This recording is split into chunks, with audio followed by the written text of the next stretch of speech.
सरदार जी 27 जून को मूवी जो आई है, जो कि all across the world accept India release हुई है, और जिसकी बहुत ज़्यादा जो है वो ग्लोबली इसने बॉक्स ऑफिस पर रिकॉर्ड बनाया है। पाकिस्तान में ओपनिंग डे पे इसका रिकॉर्ड जो वो 3 करोड़ का बना है, जो कि किसी भी इंडियन फिल्म के लिए हाईएस्ट फर्स्ट डे रिकॉर्ड रहा है। तो इस फिल्म को मैंने भी देख लिया है, और वैसे तो मैं पंजाबी फिल्म्स की इतनी ज़्यादा फ़ैन नहीं हूँ। लेकिन यहाँ जो है वो मैंने पंजाबी फिल्म देखी, एंड इसके बहुत सारे रीजंस हैं। एक तो इसके अलावा हानिया आमिर का जो डेब्यू है पंजाबी फिल्म के लिए, that is the most striking feature of this film. और फिर पाकिस्तान इंडिया का एक तरीके से कोलैब भी है इस मूवी में। तो ये देखने के लिए जो है वो मैंने सरदार जी 3 वॉच करी। एंड चूंकि ये सुनने में आ रहा था कि पाकिस्तान में हाउसफुल जा रहे हैं इस मूवी के लिए, so what is the outcome? Has it succeeded in making an impact on Pakistani cinema or on its global audience? क्या इसकी स्टोरी है, और हानिया आमिर से रिलेटेड स्पेसिफिकली जो है वो मैं पॉइंट्स के ऊपर बात करूंगी। कंप्लीट मूवी रिव्यू करूंगी इसमें मैं, जिसमें आपके लिए स्पॉयलर्स भी होंगे जिन लोगों ने नहीं देखी है, और जो देख चुके हैं वो इस रिव्यू से भी फायदा हासिल कर सकते हैं कि उनकी क्या थॉट्स हैं, क्या उनकी थॉट्स मेरी थॉट्स के साथ कोलाइड करती हैं। सो ये सब जानने के लिए जल्दी से दी हॉट प्लैनेट को सबसे पहले सब्सक्राइब कर लें, and don't forget to like and share the video in the end. तो जी ये पंजाबी ऐसे तो इंडियन पंजाबी कॉमेडी फिल्म है, और इसकी जो जॉनरा है वो ज़रा मिक्स्ड है, जिसमें कॉमेडी तो है ही, प्लस हॉरर है, एंड एक्शन भी है। थोड़ा सा जो है वो रोमांस का टच भी है मूवी का। अगर मैं मेन पर्पस की बात करूं, तो जैसे सरदार जी 3 जो है वो इस सरदार जी मूवी फ्रेंचाइज में थर्ड फिल्म है। तो शुरू की जितनी भी फिल्म थी उसमें होता ये था कि विचेस या चुड़ैलों को जो रेफर किया गया है, उनको जो है वो घोस्ट हंटिंग करनी होती थी। लेकिन इस मूवी में जो है वो एक घोस्ट पे पाला पड़ा है विचेस के बजाय, तो उसको जो है वो पकड़ना है। अब जग्गी जो कि दिलजीत दोसांझ प्ले कर रहे हैं, वो एक घोस्ट हंटर हैं। और मूवी का स्टार्ट होता है कि उनके नाम से जो है वो कोई और अपनी कंपनी चला रहा है। तो पता चलता है कि एक लड़की है जो कि पैरासाइकोलॉजिस्ट है, और उसके पास मॉडर्न दौर की टेक्नोलॉजी मौजूद है जिससे वो घोस्ट पकड़ती है। तो वो जग्गी द घोस्ट हंटर का नाम यूज कर रही है। नीरू बाजवा इसमें हमें विच का रोल ही प्ले करती हुई नजर आएंगी। और स्टार्ट इसी तरीके से होता है कि थोड़ा सा जो है वो नीरू बाजवा जो कि पिंकी का रोल प्ले कर रही हैं, उनका थोड़ा सा इंट्रो दिया है कि वो बहुत सारी विचेस के साथ एक घर में, एक हवेली में रहते हैं। और थोड़ा सा कॉमेडी टच देने की कि उसमें एक आईटी की विच भी है, एक डॉक्टर भी है। इस तरीके से जो है ना वो, और नीरू बाजवा जो पिंकी बनी है वो क्वीन विच है, यानी वो सबकी मलका है। और इन सबको जो है वो जग्गी का एक उस्ताद होता था जिनसे वो इन सारी विचेस को छुड़ा के लाया था। सो बेसिकली जो जग्गी घोस्ट हंटर है वो ऐसा वाला घोस्ट हंटर है जो कि बोतल में पकड़ता है जिनों को, वो उस दौर का है। जबकि हानिया आमिर का जो कैरेक्टर है, जो कि नूर एज नूर प्ले कर रही है, वो जरा मॉडर्निज्म का टच के साथ है, जो कि लंदन से आई है पढ़ के, और अब वो घोस्ट हंटिंग का ये काम करती है। तो वो जो है वो मॉडर्न इक्विपमेंट यूज करती है, ठीक है, वो बोतल वोतल के जिन और उसका कोई ताल्लुक नहीं है। तो इस तरह इन्होंने जो है वो थोड़ा सा पुराने ज़माने और नई जो टेक्नोलॉजी उसको यूज़ करते हुए एक मिक्सचर बनाया है फ़िल्म का। मूवी के 10 मिनट बाद जो है वो हानिया आमिर की एंट्री होती है इसमें, एज़ अ पैरासाइकोलॉजिस्ट जो कि एक घोस्ट पकड़ने के लिए आती है। एंड अगर मैं हानिया की फर्स्ट अपीयरेंस की बात करूँ, चूँकि मैं ओवरऑल इस मूवी में हानिया का क्या इम्पैक्ट रहा इस मूवी को लेके, और क्या उनकी परफॉर्मेंस रही, और उनके होने से इस मूवी की लिए जब वो कितनी खुशाइन साबित हो, इन सब चीज़ों के ऊपर मैं बात करूँगी। तो अगर मैं फर्स्ट एंट्री की बात करूँ, दैट वाज़ ट्रूली इम्प्रेसिव। ये तो कहने की बात है, क्योंकि जो उनका एक स्टाइल बनाया गया है, जो स्टाइलिंग की गई है, दैट वाज़ रियली अमेजिंग। अच्छा, मूवी में भी जो है वो ये बात अच्छी है कि उनके जो हेयर कट से लेके जो ड्रेसिंग है और मेकअप है, उस सबको बहुत ज़्यादा बैलेंस करके जो है वो रखा गया है। ऐसा नहीं है कि स्टाइलिंग में कोई चीज़ जो है वो आउट हो रही है, आउट ऑफ टच हो रही है। सो ये जो है वो एक अच्छा पॉइंट था। तो जो उन्होंने अपनी एंट्री दी थी, दैट वाज़ जो कि हमने ट्रेलर में भी देखा है, that was true action for her. अच्छा, अब जग्गी और नूर की जो मुलाकात होगी, यानी हानिया और दिलजीत की जो पहली मुलाकात होगी, वो किसी सेमेट्री में होती है। सो ये जो है वो ऑलमोस्ट 14:53 मिनट्स पर होगी, या समझ लें 15 मिनट के बाद जो है वो आप मूवी में इन दोनों का देखेंगे। और जहाँ तक उनकी अगर मैं केमिस्ट्री की बात करूँ, तो मैं इसके सॉन्ग्स पे भी आऊँगी, क्योंकि सारे सॉन्ग्स जो है वो वोकल्स दिलजीत के हैं, and the songs in Punjabi are really good. जो सॉन्ग्स ने काम किया है इस मूवी में वो वाकई में बहुत अच्छा किया है। दिलजीत की आवाज में जो है वो एक स्पिरिट है, जो कि पंजाबी सॉन्ग्स के लिए स्पेशल है। तो वो स्पिरिट जो है वो मूवी में काफी हद तक जान डालने में कामयाब हुआ है, क्योंकि जो सीन्स के दरमियान में आ जाता है। अच्छा, पहला सॉन्ग जो था वो तो इंट्रोडक्टरी था, जो फौरन ही आ गया था, जो सरदार जी के लिए था। लेकिन जो दूसरा सॉन्ग था उसमें वो मिक्स था, जिसमें हमने हानिया को थोड़े से स्टेप्स करते हुए देखा, दिलजीत और हानिया को एक साथ। तो मैं बहुत ज़्यादा क्लोजली इन दोनों की यही परफॉर्मेंस मॉनिटर कर रही थी, स्पेशली हानिया और दिलजीत की केमिस्ट्री पे फोकस कर रही थी।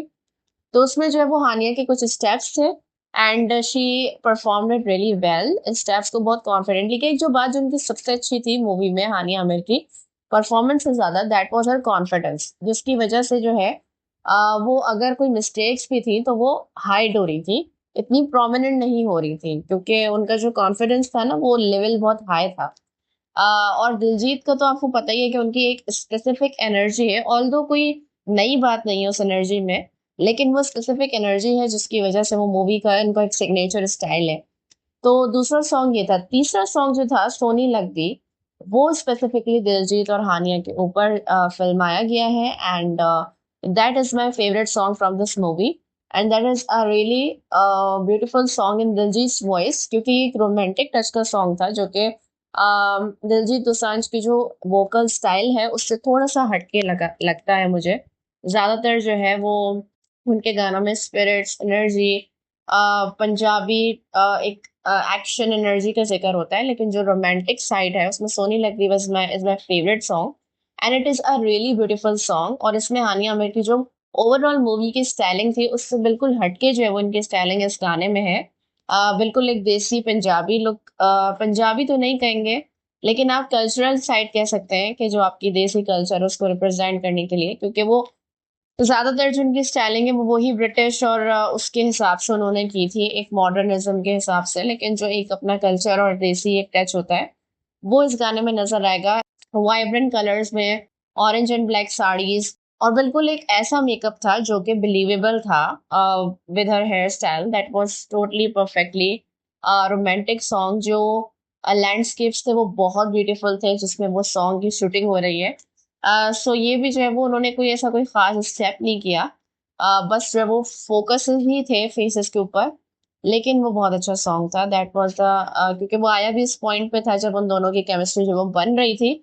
अच्छा, जग्गी को जो है वो थोड़ा सा दिखाया है कि काफी फ्लर्टिशियस है, और उसका एक डायलॉग है जो पूरी मूवी में है, उसका जो स्पेशल डायलॉग है कि जब जब जग्गी जो है वो लड़की के करीब गया है कोई ना कोई मुश्किल ही पेश आई है।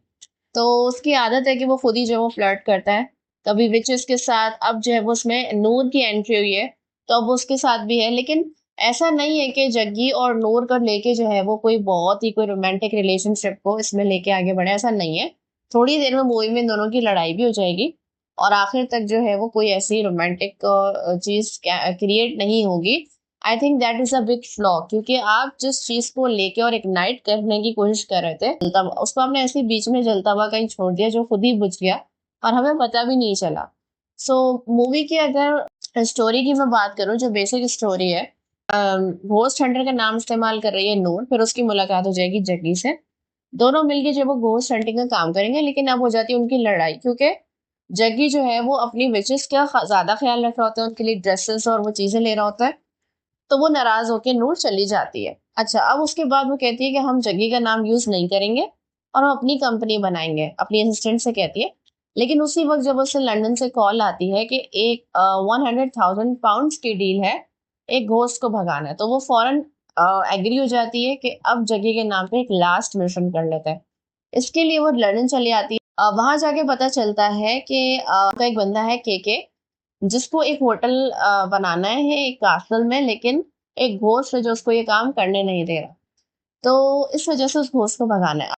नूर बहुत ज्यादा कॉन्फिडेंट होती है, और जब अंदर जाती है तो घोस्ट जो है वो बजाय इसके कि वो घोस्ट को भगाए, घोस्ट उसे भगा रहे, तो उसे पता चलता है कि कोई आम बात नहीं है, तो वो बहुत ज्यादा पैसे डिमांड करती है, लेकिन कि ये खुद ही मना कर देंगे, लेकिन ऐसा नहीं होता, वो बड़े खतरनाक लोग होते हैं, वो मार वार देते हैं। तो इस वजह से वो बहुत ज्यादा डर जाती है। अच्छा, के की वाइफ होती है मोनिका, जिसने उसको कांटेक्ट किया होता है ये इस केस के लिए। तो इस तरह अब ये होता है कि नूर जब वो फंस जाती है फिर वो जग्गी को कॉल करती है, जग्गी को वो यही बोलती है कि एक बहुत खूबसूरत सी विच है और तुम्हें उसको भगाना, तो वो खुशी खुशी आ जाता है उसके चक्कर में, लेकिन उसे पता चलता है कि ये तो घोस्ट था। और फिर जो है वो अब तीनों, अब वो क्या है कि बोतल में वो पिंकी का जो भूत है उसको भी लेके आ जाता है अपने साथ। तो इस तरह इस पॉइंट पे यानी इंटरवल के बाद जो है वो नीरू बाजवा, दिलजीत दोसांझ और हानिया आमिर, इन तीनों का जो आपको एक रिलेशन और कनेक्शन देखने को मिलेगा वो इंटरवल के बाद देखने को मिलेगा। तीनों ने एक साथ मिलकर काम किया है।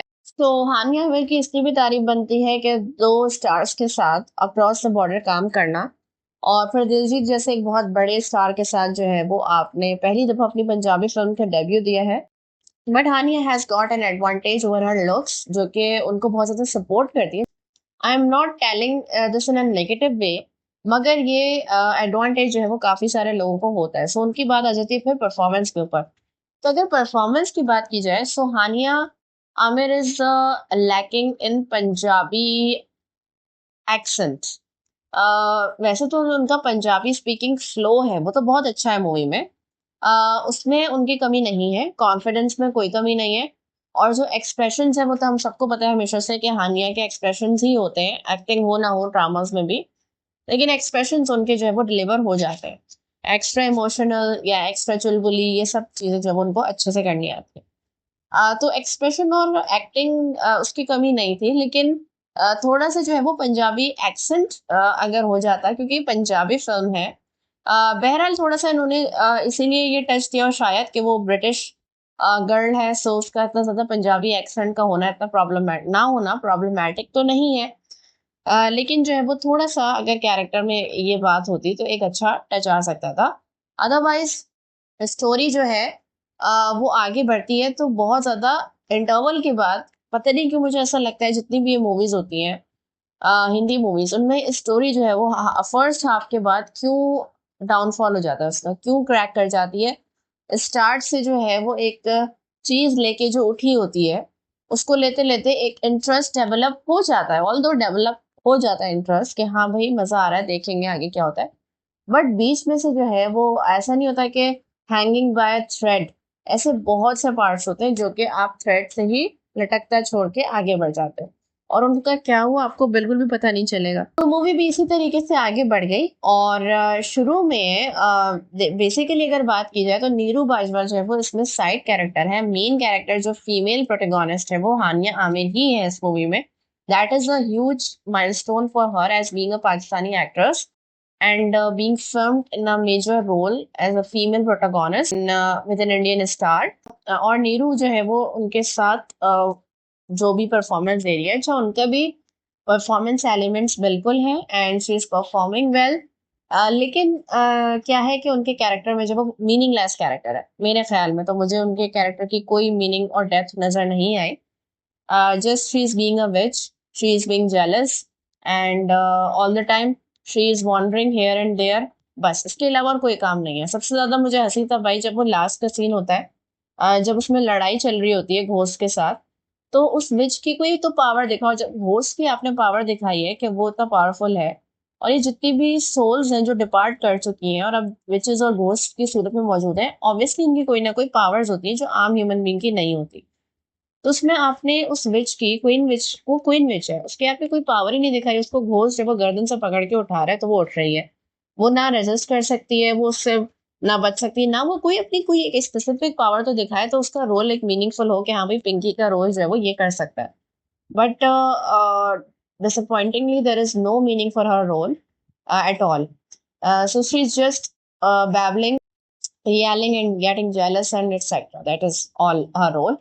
या उनको जो है वो डिफरेंट डिफरेंट कॉस्ट्यूम्स दे दिए कि अभी इसमें आना है, अभी इस रूप में आना है, दैट्स इट। हानिया का रोल जो है वो बहुत अच्छे तरीके से स्टार्ट हुआ एज अ हीरोइक रोल, और फिर उनके उसमें जब वो थोड़ा सा भंगड़ा और डांस टच भी डाला, देसी टच भी डाला, ब्रिटिश लुक भी दिया। लेकिन उनका कैरेक्टर भी जो है वो जिस तरीके से फॉल हुआ है, जिस तरीके से ड्रॉप हुआ है, क्योंकि आखिर में उस कैरेक्टर की कोई मीनिंग नहीं रह गई। मुझे ऐसा फील हुआ था कि दिलजीत के साथ उनकी केमिस्ट्री ऐसे डेवलप होगी कि हमें जो एक क्यूट सी रोम कॉम देखने को मिलेगी, but in the and it was only a comedy. मतलब लड़ाइयाँ ही हो रही थी फिर उसके बाद, और आखिर में दिलजीत के कैरेक्टर को जिस तरीके से, मतलब वो नहीं होता कि बहुत ही सटली जो है वो नीचे से लेके ऊपर आए हैं, जो हानिया का कैरेक्टर था वो ओवर शैडो कर रहा था, बहुत ज्यादा ओवर शैडो कर रहा था सबको। क्योंकि उस वक्त जो वो वही लग रही थी, वही जो वो लंदन जाती है, वही बात करती है, फिर वही जग्गी को बुलाती है। तो इस तरह जो है वो हानिया का कैरेक्टर काफी कैरेक्टर्स को ओवर शैडो करा था, लेकिन फिर उस तरह जिन्होंने जग्गी को निकाला है और आखिर में ऐसा कर दिया कि उसके कैरेक्टर को ओवर शैडो ना कर सके, तो उसके लिए उन्होंने जो है वो किसी भी तरीके से बस इसको हीरो बना दिया कि सरदार के आगे जी नहीं लगाओगे तब तक मैं नहीं जाऊंगा, तब तक मैं नहीं मानूंगा। तो वो बहुत ही यूजलेस चैंटिंग लग रही थी, कोई उसका कोई फायदा नहीं लग रहा था, कोई उस पर कॉमेडी हो नहीं रही थी। नासिर चिन्योटी की बहुत ज्यादा तारीफ हुई है, जो कि पर्सनल असिस्टेंट के तौर पे काम कर रहे हैं फॉर के कैरेक्टर जो है STT। तो उनके जो कुछ जोक्स थे शुरू में जो है वो ज्यादा मजे के नहीं थे, but he manage to keep the audience laughing. बहुत दफा जो है वो उनके जोक्स पे हंसी आई, बहुत मजे मजे के थे बीच बीच में, तो उसकी वजह से मूवी में थोड़ा सा थ्रिल बाकी था। Diljit comedy fail to impress in any meaningful way. कोई ऐसी कोई खास बात नहीं थी, जस्ट उनकी वही एक सेम एनर्जी, सेम लुक है जो बार बार आ जाती है। एंड ऐसा लगता है कि उनका कैरेक्टर हमेशा जो है वो दूसरे किसी कैरेक्टर के ऊपर रिलाई करता है मूवी को अपलिफ्ट करने के लिए। प्लॉट ट्विस्ट की अगर मैं बात करूं तो ये होता है कि एक एक मीनिंग बस जो है वो नीरू बाजवा के कैरेक्टर को मिली, कि उसने ये डिस्कवर किया कि वो जो घोस्ट था वो उसी शक्ल का था, केके की शक्ल का, जिसने हायर किया था गोश्त भगाने के लिए। तो वो ये होता है कि अब वो बंदा कौन है, अब के बताता है पूरी स्टोरी कि जो भी उनका डायमंड्स का बिजनेस था इलीगल था, और काला लाहौरिया एक बंदा होता है जो कि आ रहा होता है अपने डायमंड्स लेने के लिए, जो कि गुलशन ग्रोवर ने प्ले किया रोल उनका। तो उससे पहले पहले क्या होता है, पुलिस आ जाती है, और के जो वो पुलिस को देख रहा होता है, पीछे जो है वो जेके उसका भाई डायमंड्स लेके भाग रहा होता है, तो उसकी बीवी उसको पहले शूट करने वाली होती है, तो वो उसको अपने भाई को शूट कर देते हैं क्योंकि वो उसकी बीवी को मारने वाला होता है। इस तरह उसकी बॉडी जो है वो उन्होंने कहीं छुपा दी है, लेकिन अब वो बॉडी मिल नहीं रही है, और मरने से पहले उसने डायमंड्स निगल लिए थे, तो उसकी बॉडी बहुत ज्यादा जरूरी है मिलना। और अब उसका घोस्ट जो है वो लिंगर कर रहा है उस कासल में, इसी वजह से जब उसकी बॉडी चाहिए उसके घोस्ट को भगाना है। लेकिन क्या है कि यहाँ तक तो ये लोग पहुंच जाते हैं, ये प्लॉट ट्विस्ट होता है कि वो उसका ट्विन ब्रदर होता है, इसलिए उनकी शक्ल सेम होती है। अब मसला ये होता है कि बाद में इन दी एंड जग्गी ये रिवील करता है, जो कि बहुत ही बेसिक सा प्लॉट ट्विस्ट है, उसको ट्विस्ट तो नहीं कहेंगे, दैट वाज रियली प्रेडिक्टेबल, कि जो के की वाइफ होती है मोनिका, असल कल्प्रिट वो होती है और उसने गलत स्टोरी सुनाई होती है, जेके नहीं बल्कि वो डायमंड्स के पीछे होती है, जिसकी वजह से इल्जाम भाई पर आ जाता है और भाई अपने भाई को मार देता है बीवी के खातिर।